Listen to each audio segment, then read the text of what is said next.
Hello traders, this is Mike with FXBattleground.com. I want to take some time and talk about trend lines today.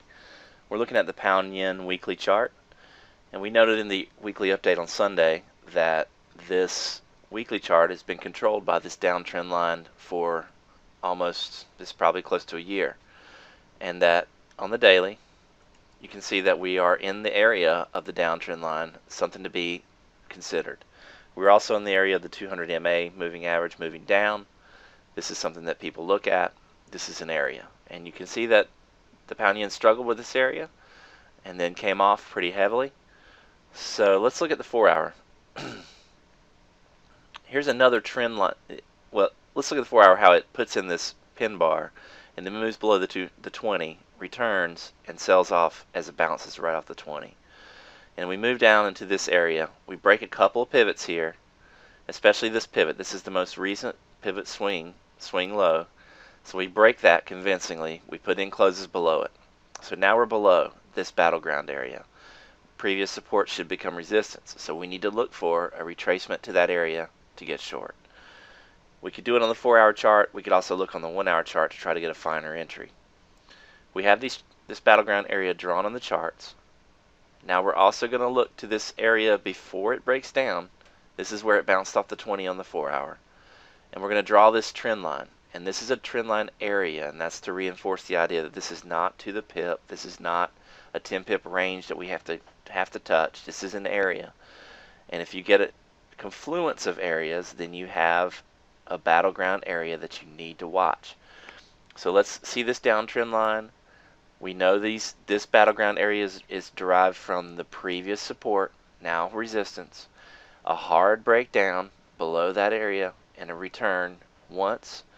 Didn't quite make it in. This could have been playable, but then here again, when you get this rally up and you break this previous high and then see a rejection, this is like a fakie. You break up, it's a fakie, it gets slammed back down. This is closer to the trend line.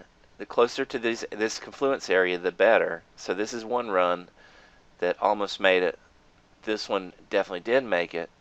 And this is an area that you want to be short when you see this pin bar print. You have a nice tight stop, especially for this pair, and you're in, and you have at least 1R that you can bank here. You can move break even and hold for 2. So you're in without risk, at least on this trade, if you not take a quarter off, however your management plan decides. Now, this is the real target down here at this line. And if you do make it down here, I would highly suggest just take it all. Take the entire trade off. Take all the profits. This is 2.5 Rs in this area. And let me explain why. You might say, well, I need to hold. I want to hold for bigger targets. Well, yeah, but what does your plan say? And here's why your plan should not try to hold through this area, especially a double bottom, because this is pretty heavy support now because it's bounced on this area twice. When you come to this area, just take it all, because you have an opportunity to put it all back on with much less risk and barely lose a thing. What happens if it does break through? You take it all and it keeps coming through and prints multiple bars down here. Well, not a big deal, because you probably will have a retracement back up into this area. Same area. You have the trend line coming down. It most likely will take a few bars to happen, and what you're looking for is it to come back up and happen in this area.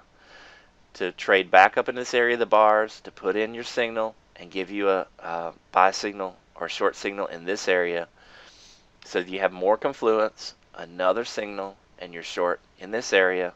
You got out here short, you're back in here short. No net loss, but with a lot less risk, because you save yourself the risk of this bouncing from this area and losing all that profit, and you save yourself the risk, or you reduce your risk, because you see bars printing down here. And then anyone who was short from up here or short on the break, they're going to take their profits down in this area.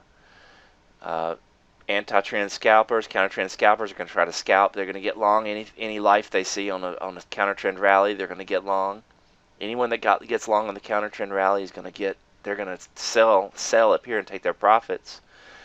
So you have a lot of selling pressure that's going to return in this area. The longs from down here will sell.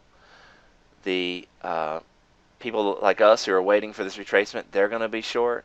There's very few people who are going to try to get long and go long, a new long from right in this area, that have any sense at all with trading, unless they're maybe higher time frame people.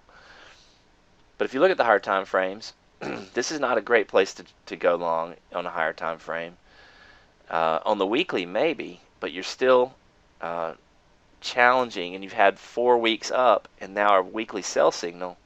So it would take a lot of cojones to go long in this area.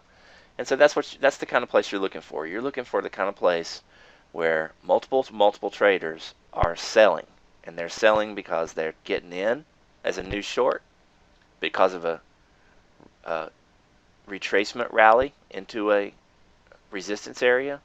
They're selling because they're counter trend players that got long down here on the turn, and they know that they need to sell out when they come into this area. So here you got other sellers. You have all the longs who got long here and they got long there and they went to sleep, and then bam, it runs down right through their area. They're underwater. They're down. All they want to do is be made whole again. And when they come back up into this area, they know that this is their best chance, because if it rolls and heads back down, they're done for. So you have a lot of longs that are stuck in these bars that just want to sell as close to break even as they can get, and they know this is it. So you have sellers from 3 different groups that come into this area, and the only thing that could overwhelm that would be multiple buyers on higher time frames, and the odds are that that's not going to happen. So this is the place to short, just like this was the place to short. And that's how trends work. That's how bounces work. That's how stair-stepping works. That's how support and resistance work. And that's what we use to trade the markets with an edge. This is not a recommendation to trade. This is just education. This is Mike with FXBattleground.com.